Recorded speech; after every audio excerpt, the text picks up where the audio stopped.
ಇನ್ನು ತಾತ್ಕಾಲಿಕ ಕದನ ವಿರಾಮದ ಬಳಿಕ ಬ್ರೇಕ್ಫಾಸ್ಟ್ ಪಾಲಿಟಿಕ್ಸ್ ಸಾಕಷ್ಟು ಈಗ ಹೈಪ್ ಪಡ್ಕೊಳ್ತಾ ಇದೆ. ಮೊನ್ನೆ ಸಿಎಂ ಸಿದ್ದು ಮನೆಯಲ್ಲಿ ಬ್ರೇಕ್ಫಾಸ್ಟ್ ಆಯಿತು. ನಾಳೆ ಡಿಸಿಎಂ ಡಿಕೆ ಶಿವಕುಮಾರ್ ಮನೆಯಲ್ಲೂ ಕೂಡ ಬ್ರೇಕ್ಫಾಸ್ಟ್ ಪ್ಲಾನ್ ಮಾಡ್ಕೊಂಡಿದ್ದಾರೆ.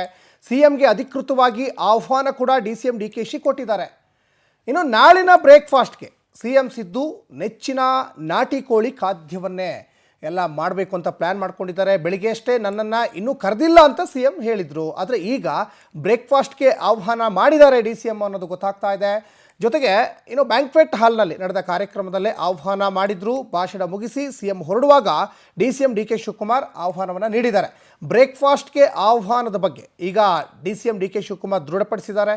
ಬ್ರೇಕ್ಫಾಸ್ಟ್ಗೆ ಸಿ ಎಂ ಸಿದ್ದರಾಮಯ್ಯವರನ್ನು ಆಹ್ವಾನಿಸಿದ್ದೀನಿ, ಏನೆಲ್ಲ ಚರ್ಚೆ ಮಾಡಿದ್ವಿ ಅಂತ ಆಮೇಲೆ ಹೇಳ್ತೀನಿ ಅಂತ ಡಿ ಕೆ ಶಿವಕುಮಾರ್ ಹೇಳಿದರು. ಮೊನ್ನೆ ಕಾವೇರಿ ನಿವಾಸದಲ್ಲಿ ಸಿದ್ದರಾಮಯ್ಯನವರ ಕಾವೇರಿ ನಿವಾಸದಲ್ಲೂ ಕೂಡ ಬ್ರೇಕ್ಫಾಸ್ಟ್ಗೆ ಡಿ ಕೆ ಶಿ ಹೋಗಿದ್ದರು.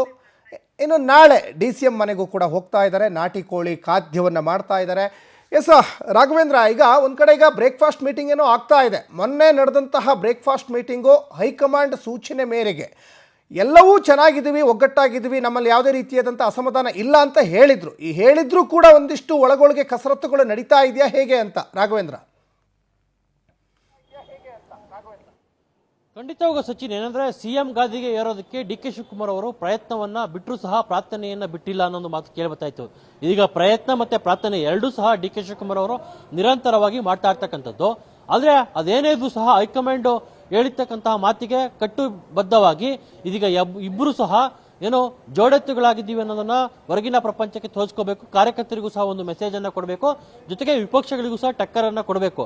ಹಾಗಾಗಿನೇ ಈ ಒಂದು ಬ್ರೇಕ್ಫಾಸ್ಟ್ ಮೀಟಿಂಗು, ಡಿನ್ನರ್ ಪಾರ್ಟಿಗಳನ್ನ ಈಗ ಆಯೋಜನೆ ಮಾಡ್ತಾ ಇರ್ತಕ್ಕಂಥದ್ದು.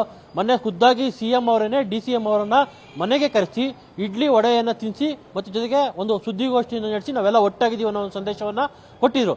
ಇದೀಗ ಅದೇ ಮಾದರಿಯಲ್ಲಿ D C M D K Shivakumar ಅವರು ಸಹ ಸಿಎಂ ಅವರನ್ನ ಒಂದು ಬ್ರೇಕ್ಫಾಸ್ಟ್ ಮೀಟಿಂಗಿಗೆ ಕರೆದಿರ್ತಕ್ಕಂಥದ್ದು. ನಾಳೆ ಸದಾಶಿವನಗರದ ಮನೆಯಲ್ಲಿ ಬೆಳಿಗ್ಗೆ 9 ಗಂಟೆಗೆ ಸಿಎಂ ಅವರಿಗೆ ಬ್ರೇಕ್ಫಾಸ್ಟ್ ಮೀಟಿಂಗಿಗೆ ಅಂದ್ರೆ ಬ್ರೇಕ್ಫಾಸ್ಟ್ ತಿನ್ನೋದಕ್ಕೆ ಈಗ ಡಿ ಸಿ ಎಂ ಅವರೇ ಖುದ್ದಾಗಿ ಆಹ್ವಾನವನ್ನ ಕೊಟ್ಟಿದ್ದಾರೆ ಅಂತಲೂ ಸಹ ಹೇಳಲಾಗೈತೆ. ಯಾಕಂದ್ರೆ ವಿಧಾನಸೌಧ ಬ್ಯಾಂಕ್ವೆಟ್ ಹಾಲ್ನಲ್ಲಿ ನಡೆದಂತಹ ಗಾಂಧಿ ಗ್ರಾಮ ಒಂದು ಕಾರ್ಯಕ್ರಮ ಏನಿತ್ತು, ಆ ಕಾರ್ಯಕ್ರಮದ ವೇದಿಕೆಯಲ್ಲೇನೆ ಸಿಎಂ ಅವರಿಗೆ ಡಿ ಸಿ ಎಂ ಅವರು ಇನ್ವೈಟ್ ಅನ್ನ ಮಾಡಿದ್ರು. ನಾಳೆ ನಮ್ಮ ಮನೆಗೆ ನೀವು ಬ್ರೇಕ್ಫಾಸ್ಟಿಗೆ ಬರಬೇಕು, ನಾಳೆ ಎಲ್ಲಾ ಬಗೆಯ ತಿಂಡಿ ತಿನಿಸುಗಳನ್ನು ನಾನು ಮಾಡಿಸಿರ್ತೀನಿ, ನಿಮ್ಗೋಸ್ಕರ ಕಾಯ್ತಾ ಇರ್ತೀನಿ ಅನ್ನೋ ಮಾತನ್ನು ಸಹ ಹೇಳಿದ್ರು ಅಂತ ಸಹ ಹೇಳಲಾಗೈತೆ. ಹೀಗಾಗಿನೇ ಇವೆಲ್ಲ ಬ್ರೇಕ್ಫಾಸ್ಟ್ ಮತ್ತೆ ಡಿನ್ನರ್ ಪಾರ್ಟಿಗಳು ನೆಪಕ್ಕೆ ಮಾತ್ರ. ಯಾಕಂದ್ರೆ ಹೊರಗಿನ ಪ್ರಪಂಚಕ್ಕೆ ತೋರಿಸ್ಕೋಬೇಕಾಗಿದೆ, ಯಾವುದೇ ರೀತಿಯ ಅಧಿಕಾರದ ನಮ್ಮಲ್ಲಿ ಗುದ್ದಾಟ ಇಲ್ಲ, ಜಗಳ ಇಲ್ಲ, ನಾವೆಲ್ಲ ಒಟ್ಟಾಗಿದ್ದೀವಿ ಅನ್ನೋ ಸಂದೇಶವನ್ನ ಕೊಡಬೇಕಾಗಿದೆ. ಅಸೆಂಬ್ಲಿಯಲ್ಲೂ ಸಹ ಒಗ್ಗಟ್ಟಾಗಿ ಓಡಾಡಬೇಕಾಗಿದೆ ಬಿಜೆಪಿ ಮತ್ತೆ ಜೆಡಿಎಸ್ ವಿರುದ್ಧ. ಹಾಗಾಗಿನೇ ಈ ಬ್ರೇಕ್ಫಾಸ್ಟ್ ಡಿನ್ನರ್ ಪಾರ್ಟಿಗಳನ್ನ ಮಾಡ್ತಾ ಇರ್ತಕ್ಕಂಥದ್ದು. ಆದ್ರೆ ಒಳಗೆ ಸಾಕಷ್ಟು ಆಕ್ರೋಶಗಳು ಸಹ ಇಬ್ಬರು ನಾಯಕರಿಗೂ ಇದಾವೆ. ಅಧಿಕಾರವನ್ನ ಬಿಟ್ಕೊಡ್ಬೇಕಂತ ಒಬ್ಬ ನಾಯಕರಿಗಿದೆ, ಅಧಿಕಾರವನ್ನ ಪಡಿಬೇಕು ಅನ್ನೋ ಒಬ್ಬ ನಾಯಕನಿಗೆ ಛಲ ಇದೆ. ಹಾಗಾಗಿನೇ ಇಬ್ಬರು ಸಹ ಹೊರಗಡೆ ಎಲ್ಲೂ ಸಹ ತೋರಿಸ್ಕೊಳ್ತಾ ಇಲ್ಲ, ಒಳಗೇನೆ ತಂತ್ರಗಾರಿಕೆಯನ್ನ ಮಾಡ್ತಾ ಇದ್ದಾರೆ. ಇದು ಡಿಸೆಂಬರ್ 19ರ ನಂತರ ದೊಡ್ಡ ಮಟ್ಟದಲ್ಲಿ ಆಗುವ ಸಾಧ್ಯತೆಗಳು ಅಧಿಕವಾಗಿದ್ದಾವೆ. ಸಚಿನ್, ಡೀಟೇಲ್ಸ್ಗಾಗಿ